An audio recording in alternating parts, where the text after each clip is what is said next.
Gecenin sessizliğini yaran tek şey hızın sesi. Türkiye'nin yeni nesil akıllı dolanan mühimmatı. Eren. Gökyüzünün karanlığında siyah yarım küre başlığıyla avını arayan görünmez bir iz sürücü. Saatlerce süzülen dayanıklı gövdesi, hedefini bulana kadar vazgeçmeyen bir kararlılıkla ilerler. Hedef belirdiğinde, Eren yüksek irtifadan süzülür. Bir an bile tereddüt etmeden kilitlenir. Havada manevra yapan düşman uçakları bile onun algoritmasından kaçamaz. Son saniyeye kadar kontrolünü korur. Vuruş anında milim şaşmaz.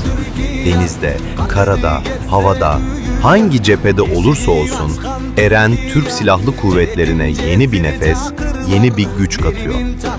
Adı gibi, hedefini bulduğunda geri dönmeyen bir kararlılık.